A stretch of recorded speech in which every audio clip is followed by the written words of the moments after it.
right, welcome in. Special guest host tonight, the boss man, Brett Dickinson, filling in for Dave Steinwedel, and I am very happy to be here. I haven't got a chance to talk with you guys in the past couple of weeks. I've got the double D's here tonight, Duane Brooks, Duane Clemons joining us. Looking forward to talking with you fellas. Appreciate everything you guys been doing to help the Ed Black Courage Award Foundation, and it's always fun catching up and seeing what you guys are always talking about. Now I get a chance to jump in a little bit, so. Thanks for Brett, good having to us. see It's you, always man. great to be here. Yeah. All right. Well, you know what? I've been chomping at the bit to talk about this a little bit. I got a couple things I wanted to talk to you guys about. I've been thinking about it all day, and how are we going to start it off? And there's a couple key topics going around in the NFL. I want to get your input on, and then we'll have a little fun with it as well. So, first things first. Elephant in the room, tush push, 22 votes for, 10 votes against banning it. Passes that it's gonna stay in play for at least another year. First of all, you're both of you. I just want your opinion on the play. A, as a football player, B, as a trainer, and seeing how that would affect a locker room, whether you're on offense or defense, and then kind of looking into how you would kind of prepare for it going into the season, knowing that you know 92% of the time it's successful for Philadelphia Eagles and a major drop off for everybody else. So first off, we'll start with you, DC. Thoughts on the tush push? Should it stay? Should it go? Where do you stand? And what is your reasoning behind it as well? Well, being a card-carrying member of the Kick-Ass Club, it pisses me off to even think that they're gonna ban a play because it's successful. This play is the essence of football. It's pad level versus pad level. It's get off versus get off, hand placement versus hand placement. This is the fundamental of football, and it's not like people are getting hurt or there's like some massive amount of injuries taking place. This is just one team has figured out that if I get my pads under your pads, we win. We can move the ball 6 inches to a foot or 3 yards, depending on how high your pad levels are, and they shouldn't take that away from them. I think that's some like real haterific stuff to do, and I'm disgusted by it. I think the NFL needs to really check itself and understand that, like, listen, you have the option too. As a defensive lineman, you need to learn how to get your pads down. You need to learn how to play with a wider base. You need to learn how to win. This is competition. And you don't just change the rules because you can't figure it out. I mean, they didn't get it. They wasn't doing this when I was playing. I ain't nobody ever sat there. I mean, goal line short yardage, that was a point of pride.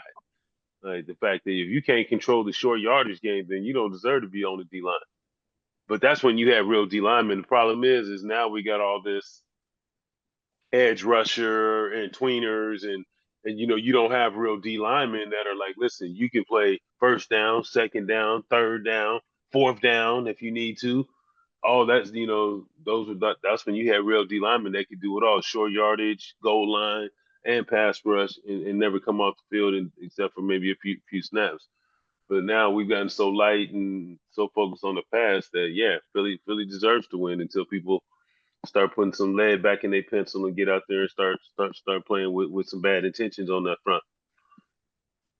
Look, you talk about having those defensive linemen in place, and teams are maybe start building their rosters a little bit different, like because of this. You look at the NFC East, you got to go up against them twice a year. Knowing that, are they going to start going after these bigger guys? We saw Tampa Bay do it. They already had Vita Vea, which is one of the biggest men in football right now, and then they turned around and signed the kid out of Florida, Desmond Watson, 460 pounds or whatever it is. And you know what? Do you hold a roster spot for that guy just to stop these goal line plays? Does that make sense to you? Bring back the beef, baby. I love it. I love it. Man, this is a big game for big fellas, man. Yes, bring them back. That's why it reminded me of like the Gilbert Brown of the Green Bay Packers heyday. You just put that guy in the middle of the field and nobody's moving him, right? So Absolutely. DB, anything you can think of, A, from the trainer's perspective, but just as a football fan, but as a trainer's perspective, anything you can do to kind of, is there extra taping? Is it, you know, changing the pads out, changing the cleats out, anything specific that you can see that a defensive lineman could do to try to get a little bit more of an edge against this play. Because, like Duane was saying, it's just hat on hat. And, any little thing that you can do to kind of, get that extra edge, knowing that that ball's coming, it's coming right down the middle. And how are you going to stop it? Yeah, that's actually a good question, Brett. To be honest, no, it's not a whole lot you can do medically. Uh, hey, like you said, you got to add a little bit more beef probably. But my thing is from a medical standpoint, it's a safe play, obviously. The injuries are down. There's not a whole lot of injuries running the play. But I think I heard Bart Scott had an interesting take on it. And he That's not mentioned true, something. Dwayne. There's a lot of hurt feelings every play. Well, hurt feelings, of course, but you can't do nothing but put ice on that. But as far as Bart, he mentioned something about you can't really push on the defensive side of the ball. From the defensive side, they outlawed something about like on extra points and field goals that the defense couldn't push anybody through the line of scrimmage to block the extra point. But on the offensive side, it's legal to get a push from that side, but not from the defensive side. So from that standpoint, I think it's a little unfair. But like Duane said, I'm old school in that regard as well. You need to get some beef up there, just bow your neck. You know it's coming, lower than the next guy, and just dig your cleats in and see what happens. But You know what? I do believe what Bart said. There's a little truth or a little hypocrisy to it that the defense doesn't get to push any of their defenders in a direction, but the offense can push. So, what's your thoughts on that, Duane? I mean, we know Well, this offensive league. Like we You're know the right. rules are always skewed to them. So, right. Do well, I you want to? definitely, Would you want to push?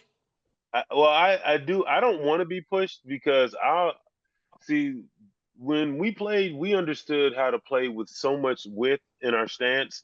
Like we adjusted our stance to the situation. If I got in my widest stance and I dropped my pad level to its lowest setting, you weren't getting under my pads, and I could still take a long first step even though my stance was wide. And so, I mean, I played with guys like John Randall and Chris Dolman, and we dominated short yardage and pass rush. There was no time that we actually went out there and were worried about somebody beating us in goal line and short yards and getting pushed around because we all understood the fundamentals. But I think something that's missing from today's game, these players play with the wrong kind of cleats. Back in my day, we all played with screw ins. And you got to have screw in. You got to have 7 studs. And I know these guys are delicate. They feet have gotten a little softer and they want to play with like wide receiver shoes and play and be all Right, light right. I agree. and quick. And it's like, nah, you need to put on them heavy ass 7 studs, go out there in training camp, condition your feet to be able to play with them that, and they hurt for the first 3 or 4 weeks. But once you condition your feet, now you can put 7 studs in the ground and actually tear into the earth and actually, create some leverage and be a fulcrum out there that can't be moved. But, right now, I think if we don't start looking at our footwear, these D linemen that are getting pushed around, I think that's going to be something that they could take advantage and get back to old school. And, I know every now and again, hell, I would go over there and I put a three quarter inch cleat in my front screw. If I felt like I wasn't getting enough traction, listen, I would find me a 3/4 inch cleat and throw that in the front just to get that extra little bit of traction. And that's the difference. You got to think outside the box. Make sure start looking at what ain't working.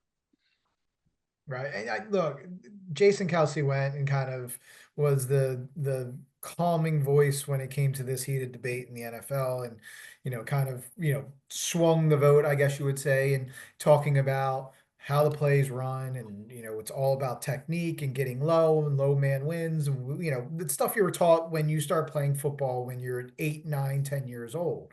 But the other factor that everybody else is not looking at is the quarterback. And you have Josh Allen. Josh Allen was unsuccessful at it several times in the AFC Championship game, but Josh Allen is 6'6", and he's playing at a high pad level. Hmm. Jalen Hurts is not only 6'1", 6'2", a little bit of a smaller quarterback, but he's more compact, he's more built. Only quarterback in the NFL that's probably out squatting most defensive linemen in football. he is a unique person to run this play. Like, it is not like you're going to line up Lamar Jackson and do it. You're not going to take Kyler Murray and try to do this. You have to have that unique type of player to do it. And they've found a play that works from across the board, whether it's the center, whether it's the guy pushing from the back, the quarterback, the guards. They have one of the best offensive line, if not the best offensive line in football. And now you put a guy behind him that can literally drive his legs. And if you watch him do it compared to some of these other quarterbacks trying it, his pad level is so much lower. His helmet is on the butt of the center when the ball is getting snapped. He is ready to go, and he understands the concept just like the offensive linemen do. And that's what a lot of these quarterbacks don't know is, you got to be an extension of the offensive line playing running this play. You have to be low man as well. Like, you get high, like Josh Allen did in the AFC Championship game, all of a sudden you're getting stuffed 3 times. You have to get low. You have to use your body. And like you said, stick your feet in the ground, dig in, and push forward. Um, Look, I'm an Eagles fan. I had to start off with it. Just happy that it's still there. We're gonna love seeing it all season long because you now know it's gonna be a topic and they're gonna talk about it and they're in prime time a lot. So it's gonna all gonna be the conversation. So love to see Well, it. don't get away from that yet, Brad, because I like where you went there. The strength to weight ratio of the quarterback, like Yeah. that, is that really the secret sauce to that play? Is just having the right strength to weight ratio to be able to have that extra pop, but be small enough to be able to not Right. create contact with the defense.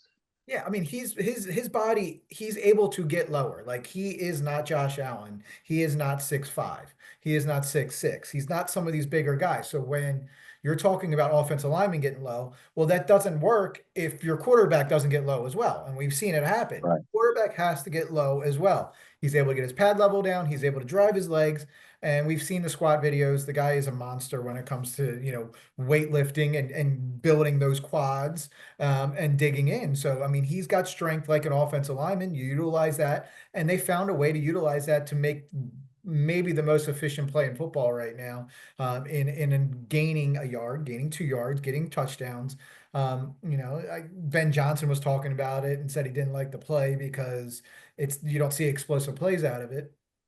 But the response to that is you keep First downs play, don't count as you keep, explosive plays. yeah, you keep the ball going, whether it's getting the first down or putting points on the board. And I think that counts for a lot in football. It's the most simple part about football is keeping the ball in your hands, driving the ball down the field and scoring a touchdown. And what happens when the Eagles go to Green Bay? Because we know Green Bay was the one that, kind of brought it up. And do they, go out there and run it on the first play? I would just kind of make a statement at that point because, November 10th, their Monday Night Football. Here's the world watching us play Green Bay, the team that tried to get this play canceled. Go out there, play one, run it, and see if you can't pick up an extra 3, 4, 5 yards off of it. DB, did Brett Dickinson just give up the secret sauce for Philly? Is this going to be the reason that everybody figures it out this year? Well, I think we've all come up with the reason why.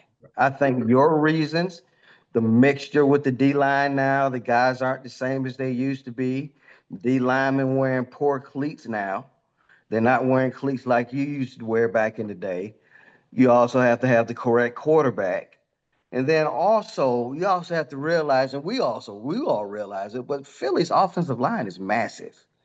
So that they have the right offensive line that they're running this play behind as well.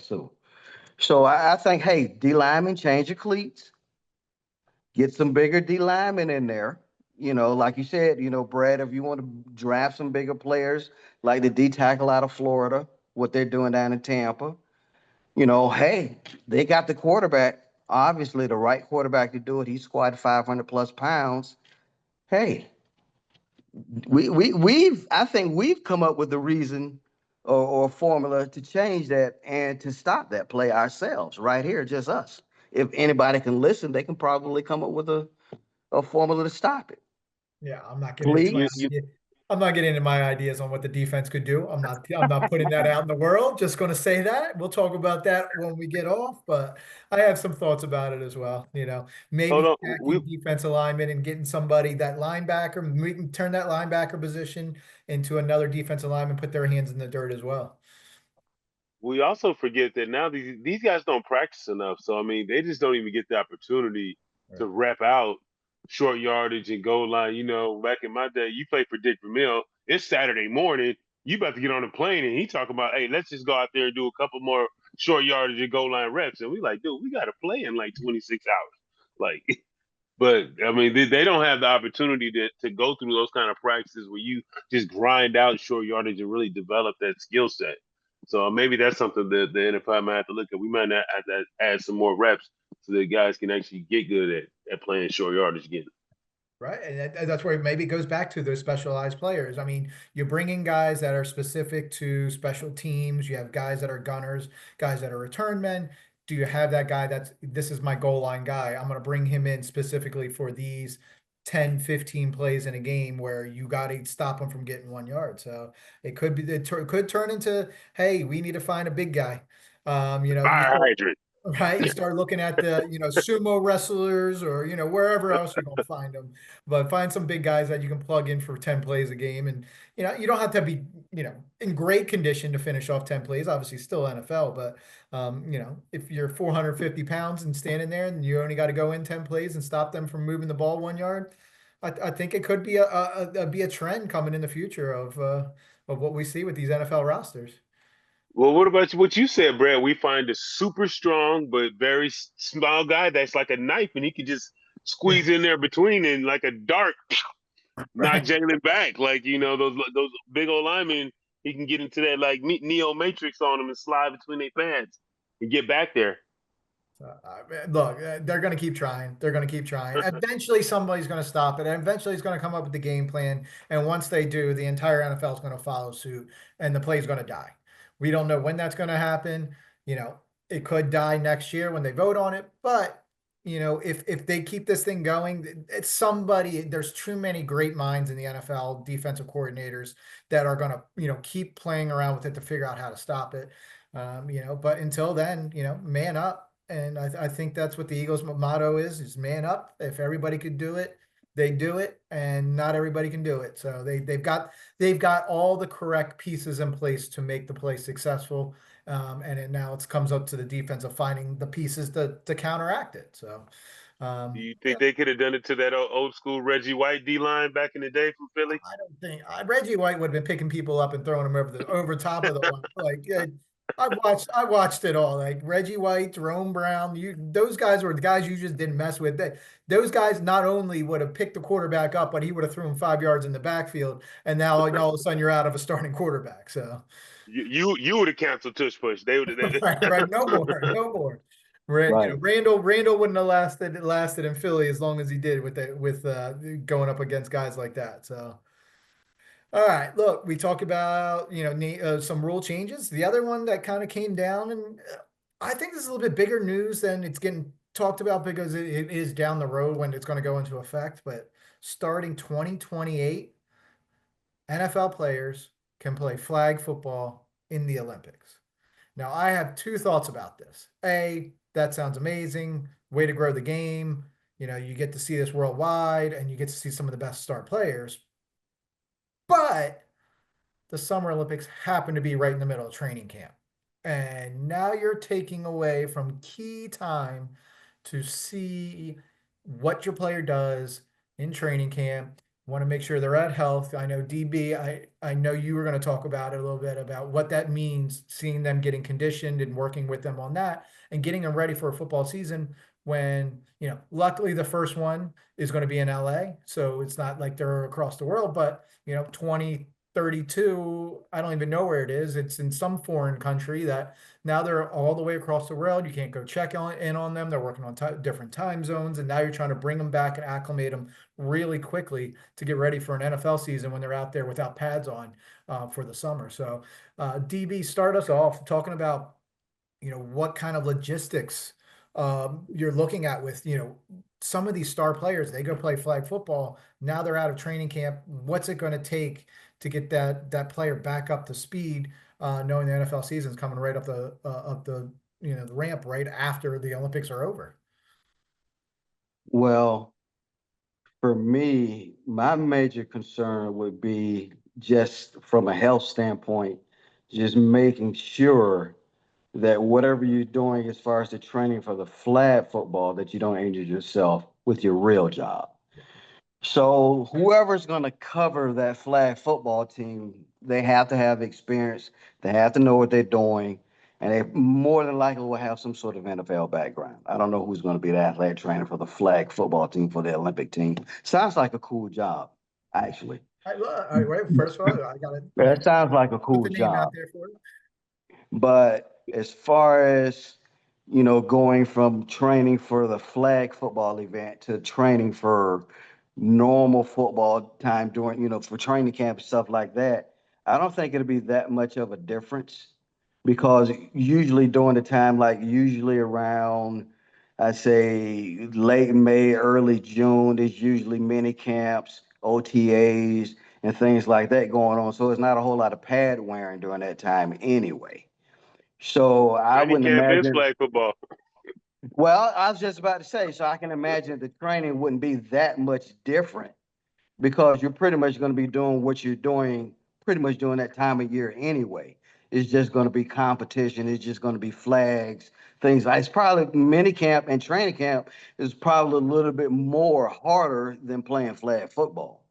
So as far as the training goes, I don't think that at all is going to be a concern. The concern is the health. What happens if somebody does get hurt, tears an ACL, ruptures an Achilles or something like that, playing flag football? Because it can happen. Just because it's not, contact football doesn't mean that you can't severely. What happened to what was the Patriots running back years ago that was Oh, playing yeah, beach volleyball yeah, Robert in Everett, Hawaii? Robert Everett, Yes, yeah, doing the Pro and he Bowl he stuff. dislocated his whole knee and had nerve damage, and he had permanent damage from playing beach volleyball. So that's the concern I would have. When I heard about the news, that's the first thing that I thought of, health wise. What's going to happen? How are they going to protect their players from getting hurt? It's a game. It's just flag. It's relaxed, but you can still get seriously hurt playing flag football. I've seen it. Can you guys clarify something for me? I mean, they're not seriously talking about sending like the league's premier players, like the Justin Jeffersons. They're talking about sending like like some quality backups, right? I don't know. I don't I know. haven't heard. Right? Right. I Like, mean, you're not going to invest $50 million in Justin right, Jefferson like, and send him over there to let him play with right. you It's like, know yeah, Joe you Buck can. from Croatia. Like, don't know his, you know. All it takes is one guy Right. to fall down wrong and roll onto somebody's ankle, roll on Yeah, Right. somebody's knee. I mean, I don't how you see how you do it.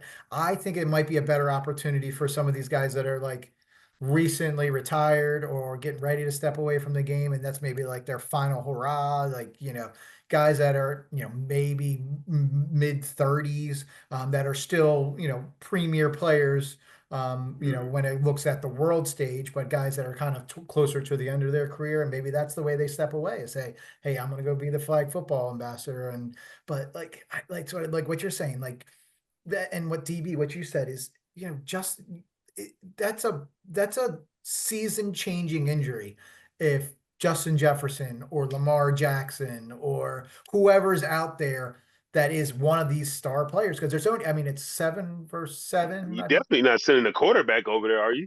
Right. Like that's like Who's you got to figure out what you're going to do, because it's I mean, it's all sounds, fun and games until you actually get out there and somebody is twisted an ankle and they're out for 6 weeks, or Right. somebody gets knee rolled up on and all Right. of a sudden their season's over and the team's season's over because, their starting quarterback is now on the IR. So, uh, To I me, it think makes it's sense. Your third string quarterback gets some reps, gets a chance to be on a live stage and be in front of a crowd. Maybe, build, maybe even sell some jerseys for your team, worldwide.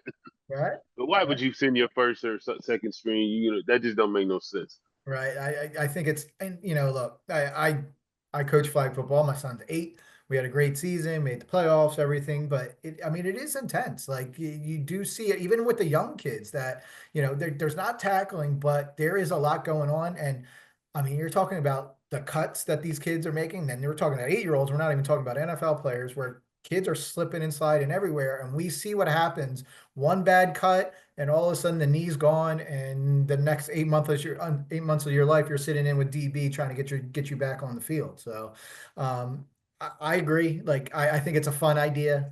I don't think it's the ideal situation for the NFL. Now, if it was, say, it was, a game in, March, maybe you consider it a little bit more because you Right. have that time, but you're talking about middle of August in the middle of training camp, and all of a sudden your best players are halfway across the world, and you have no way to check up on him every single day because you want to make sure that he's healthy.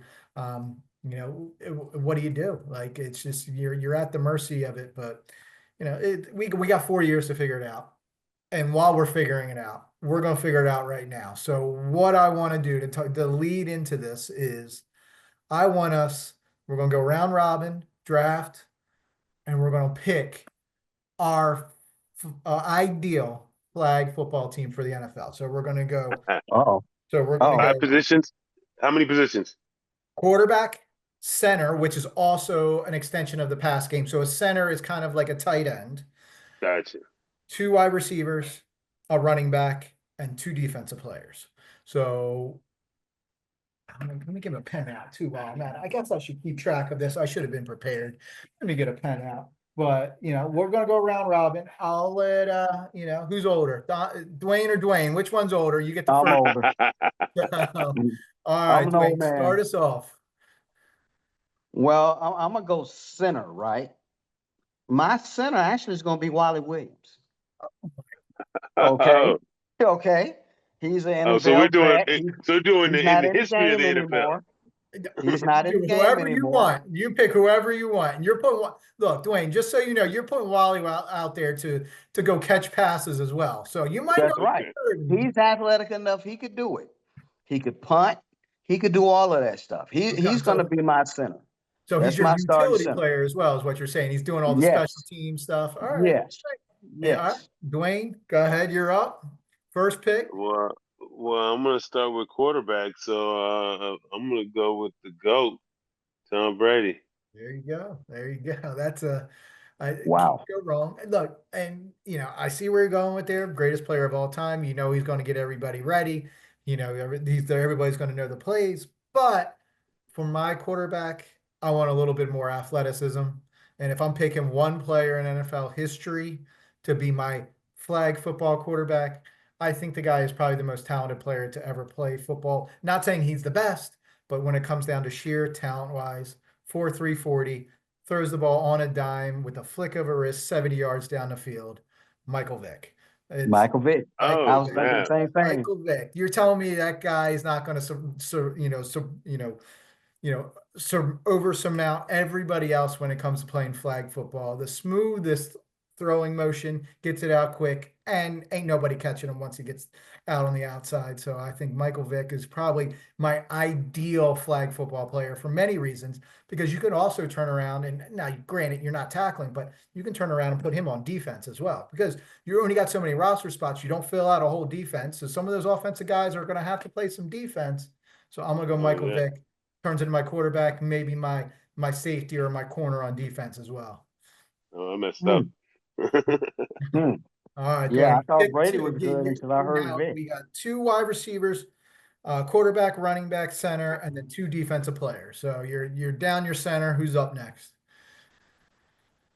My defensive player. Let's see. I would say Dion, but he's not. His wheels aren't going right now. His tires are a little flat right now. So I'm gonna skip over him. That's a good question. A defender, a good defender for flag football. Hmm. You know what? I tell you who I'm gonna go with. He wasn't known as a coach that much. He was an excellent defender in his day. I think he's still young enough where he can still move around a little bit. I'm gonna go with Mike Singletary. Okay. As my defender for flag football, he's not too big. He's small enough where he can kind of move around, can play the pass and can play the run and can rush the passer, But I think I'm gonna go with Mike Singletary as my defender. And then you get the intimidation factor as well. Exactly. The He's always got one eyes. eye on the ball and one eye on the wide Right. receiver. So, yeah. Exactly. Duane, you're up. Well, to make up for what I lack in mobility at quarterback, I'm gonna go with running back, and I'm drafting Barry Sanders, the Ooh. ultimate shake 'em up, bake 'em up, Ooh. rake 'em. Ooh. That's at least 2 or 3 ACLs right So you there. may And, come a, after and an Tom Brady, Achilles. but you There better you keep go. one eye on Barry. That dump off is gonna be serious. You got Vic and you got Barry Sanders. Come on. So, Mhm. all right, I'm gonna go with my center since nobody took him. I'm gonna go with my center. Um, you know, Well, honestly, see. probably the biggest man I've ever met at Ed Block. And I've met some big offensive linemen, but just sheer body size, huge human being, you know, came in the same year as Megatron and trumped Megatron by a lot. Oh, by the way, he knows how to catch touchdown passes and move the ball down the field. I'm gonna put Rob Gronkowski at center. And look, my whole reasoning behind it is, when I'm coaching flag football, I'm telling the center, you hike the ball and you just go find a spot and get open. We know Gronk ain't going to remember the play. So you just say, hey, Gronk, hike the ball and go find the spot, right? So that's a big target right in the middle of the field. I'm going to take Gronk as my center for flag football. Hey, with this lineup, I mean, that's automatic goal. What other country is going to compare to our team we just drafted? Right. Nobody's going to beat that team. Right. No way. Nobody. Duane, you're up. Pick us. We got some wide receivers. You need I a still got wide to get. I receiver, still got running to get a back. center. So I'm gonna go ahead and take Tony Gonzalez for my center, There you go. since There you you go. got Gronk. There you go. There you go. Same, Wow. same concept, right? Poor Yeah. Wally's gonna be running. Wally's gonna see this and be like, "What the hell did you do to me, Duane?" So, Hey, I could put him at receiver too. He just be the widest receiver in flag football history. That's uh, all.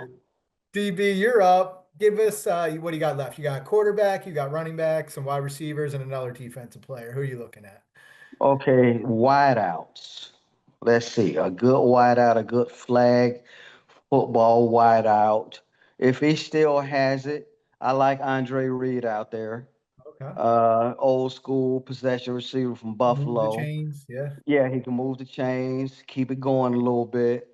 Uh, and my other defender, I'm gonna keep it with the team. Duane Clemons, right there. That's my other Oh no! defender. He Let's he knows go. he knows leverage. He knows the where the proper cleats. He's old school, first I'm rounder known for from tipping California, passes, knocking down passes, long knocking arms. down passes, Giant rushing the legs he's got. passer, Yeah. Yeah. tackles for loss. Duane Clemens. That's my other defender. I can't go Oh wrong. God. Dwayne Brooks, just do me a favor. Don't put me on this roster. I'm not going to do too much. This ain't Why working out for not? me. So, Why it ain't not? working out. You can You'll put be Big my Dave. the tush push quarterback. Yeah, There you go. I love that. Tush push flag football quarterback. that's right. All We right. got to move the chain some kind of way. Got to keep it going. Right. All right. I'm gonna look at wide receiver. I'm gonna get a little speed on the field, and I'm gonna go a little homer pick, but I'm gonna get a little speed on the field. I'm gonna put Deshaun Jackson out there. Like, how many players are gonna keep up with him running down the field Ooh, that are in that's Croatia, a good one.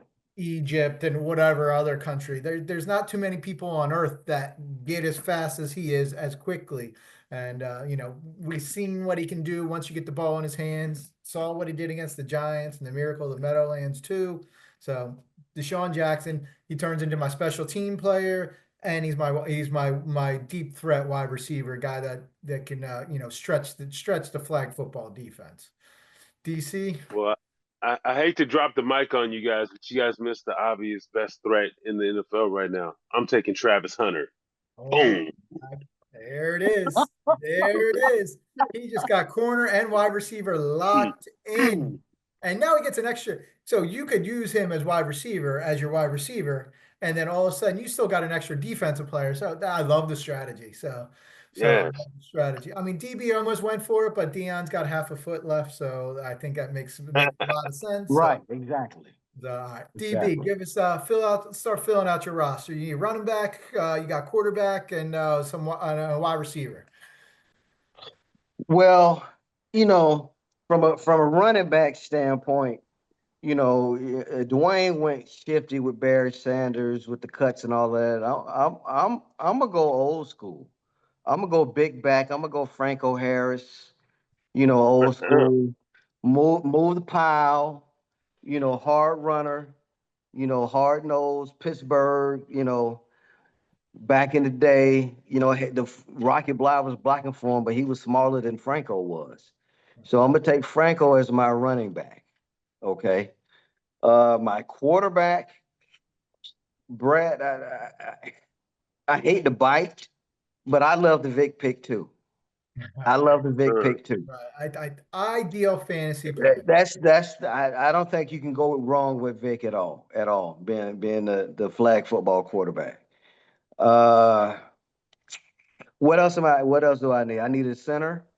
You have your center. Oh, Wally. I got my center. That's right. They already I forgot got about big boy. I got you. my Got wide defensive receiver. Wide people. receiver left. Right. Wide out. Ooh. Other than I said Andre Reed, right? Yes. So you got one more wide Oh, receiver. one more wide out. Okay. One more. Oh, okay. Well, I've been going old school. I'm gonna go current player on this one. And I think I'm gonna say CD Lamb on Okay. this one. Okay. Go young school, young guy. Some run the routes pretty good hands. He's got the speed and he can move the chains as well. So I'm gonna go with CD Lamb as my other wide receiver. There you go. DC, we got you got what? A defensive all right, player. I'm gonna drop another mic on you.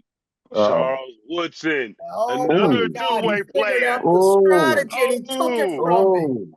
Figured Offense ooh, out the and defense. strategy. Wow. what's he gonna do? You kill There it You're is. killing me. Charles Woodson, Travis Hunter, wide receiver and corner at the same time. So you still got space for another defensive player too, DC. Who are we looking at? Lawrence Taylor, of course. Oh, What's he Look, gonna do? right. Like that guy's a maniac. Like there's no way Yes, around it. I think he's gonna get kicked out the first quarter. I don't know if he's gonna finish the Yeah, I game, don't but think he's made for yeah, he flag probably football, will. but it'd be fun to watch, kind of thing. So, Coming out there like but a bunch of somebody's gonna crazy shit their dogs. pants. especially if he's in foreign country and some things are legal over there, and he gets a hold of it, that's a Right, whole different story. So, right. right. So, I'm gonna finish it out. I'm gonna go wide receiver. I'm gonna go defensive player.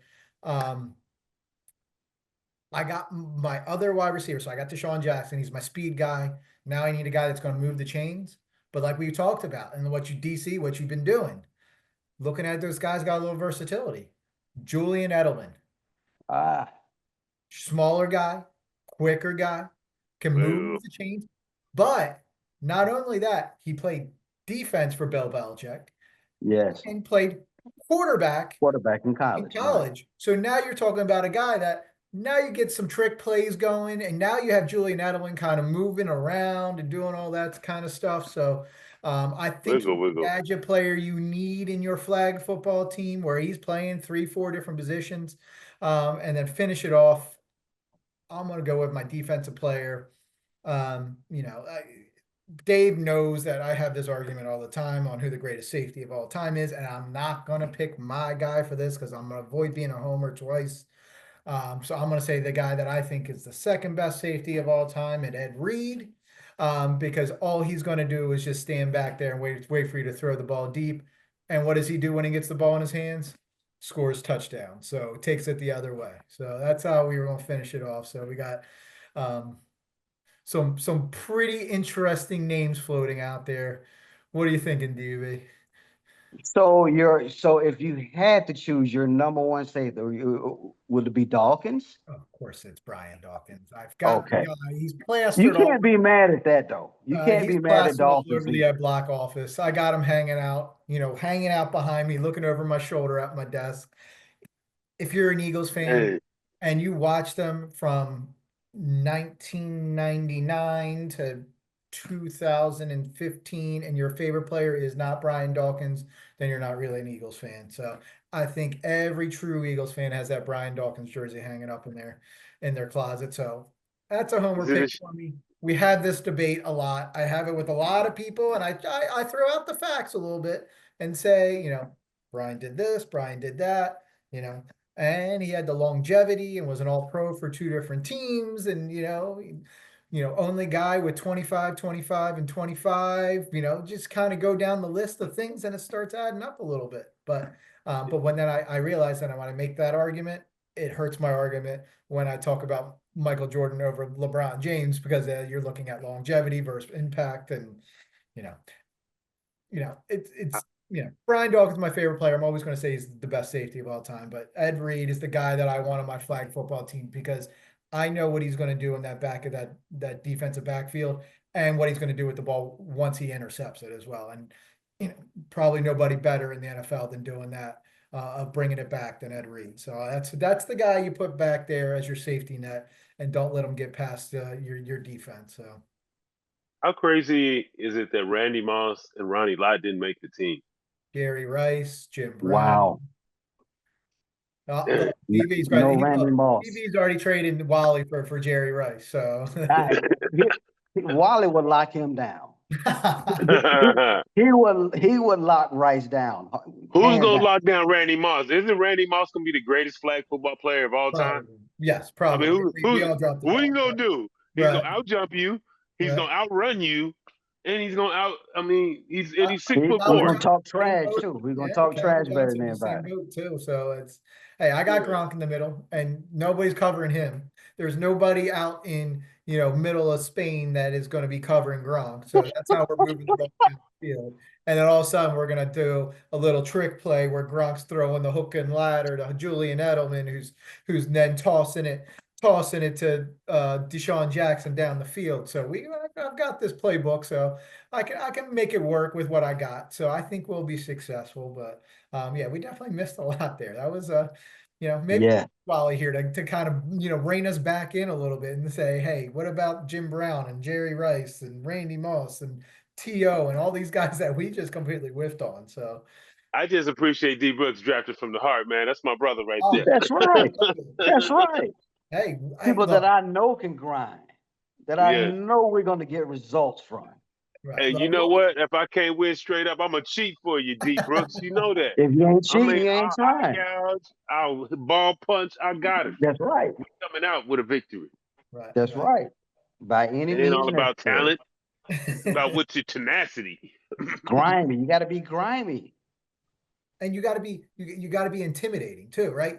You want to come off that bus, and you want those other countries to look up and do that look, and then go, oh man, we're in for a long day. So that's what we got. Well, that's what we got DC for, because it's an imposing figure coming off that bus to sit there and have to look up to him and say, this is the guy that's going to be staying in front of me, and I got to throw over him. All day long, right? These guys in like England and Spain and all, they're probably like 5'9". We've seen Messi, like he's a little guy. Like when I grab with this hand, it's gonna grab flag, ball, all that. Everything's getting grabbed. All right, there it has it. There's our flag football teams, our fantasy flag football teams, which who knows, after the Olympics that might turn into a thing as well, drafting flag teams, right? Wrapping up, anything you guys want to throw out there, anything you got going on, anything that we want to talk about before we wrap up this week, and turn it back over to Dave next week, and he looks at our our flag rosters and tell us how terrible we are for not drafting Randy Moss. Right. I'm just so thankful that we're getting closer and closer to football season. The withdrawals are just so real. I don't know if it's like that for you guys, but just knowing the sport really gives me what I need until the football season rolls around and the pads start clapping. I mean, we got rookie camp done. We've got OTAs going on right now. Mini camps coming up. Training camp will be here in 2 months. It's coming along. We'll take our time. But the more time we wait, the longer the Philadelphia Eagles are the reigning Super Bowl champions. So we're going back for a little bit longer. So, D. Brooks, how heavy is that crown, and how long do you think before that neck starts to cramp up? Well, it's pretty heavy. It's pretty heavy, but It'll be interesting to see, how Philly defends their crown and who they have coming back and some of the new players that they sign. It'll be interesting to see what they look like coming out this year. Brett, what do you Can think? they You think they're can they gonna look carry it? better this year? Can they Uh, carry it for 3 seasons?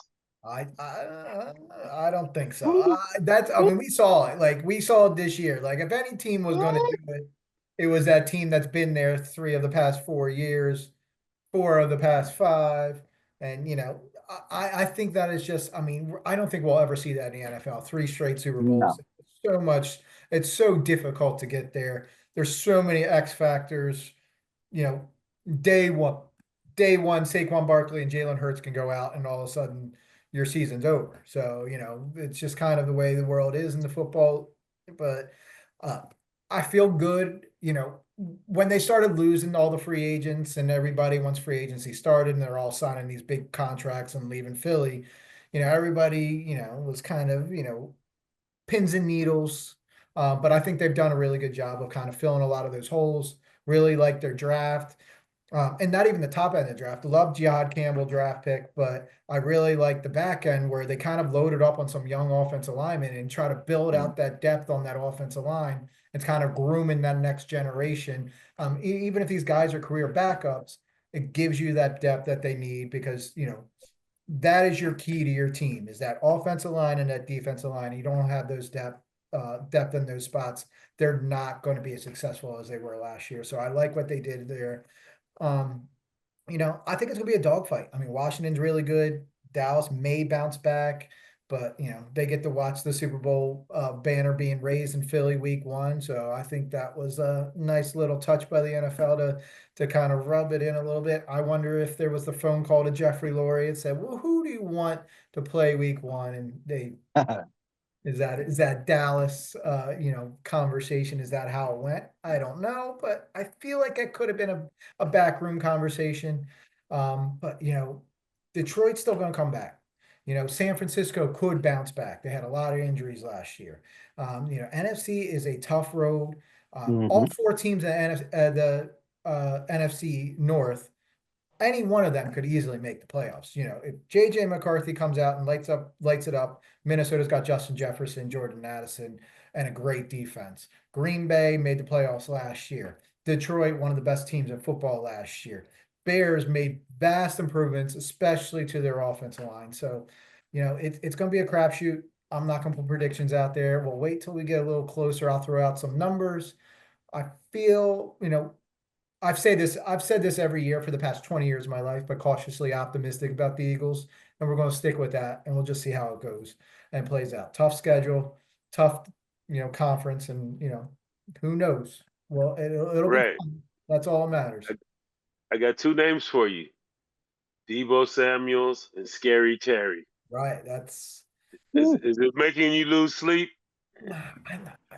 I want to see Debo back in shape because I saw him at the Super Bowl and the shape wasn't the right shape that he was supposed to be in. It was more of a Mhm. round shape than a square shape. So we want to see Debo back in shape. And we want to see what Jaden Daniels, if he keeps it up year 2, because we all know we see it every year is that though that sophomore slump. Everybody was talking about CJ Stroud being the next coming last year, Right. that sophomore slump.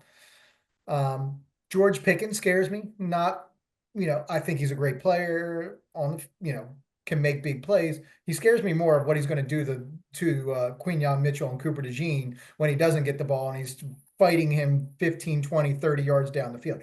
That scares me more than him even catching the ball. So we'll see what Dallas does, but you know, this league, we talk about parity and you just look at the rosters that are really good in the NFL. We were just talking about it before we came on the AFC West with your guys in Kansas City, and you've now got an improved Chargers team. You've got an improved Broncos team that made the playoffs last year. Raiders that have a quarterback in place now, and now have a running back that may be one of the best running back prospects we've ever seen. Does that move the needle for them? So it's kind of across the board. I mean, AFC East, I think Bills are probably going to run away with it, but AFC North is always tough. AFC South, it's a complete crapshoot. AFC West, we just talked about. NFC West, any one of those four teams could easily win the division. So there's multiple divisions where you look at all four teams, and any one of them could be the division winner, and that's very rare. And it's going to be an exciting season. I think it's going to be really, really good to see this amount of parity and the amount of difficult schedules that everybody has to go through because you're playing team 4, 5, 6, 7 teams that made the playoffs last year. Do you think this year's going to be the easiest season for the Chiefs? It's like the easiest schedule that we've ever had. And But we get Rashee Rice back. yes, Rashee Rice was probably the biggest difference from what happened to them last year in being that explosive offense. Because when he was on the field those first couple of weeks, he might have been the best wide receiver in football. Like the guy was just making plays all over the field.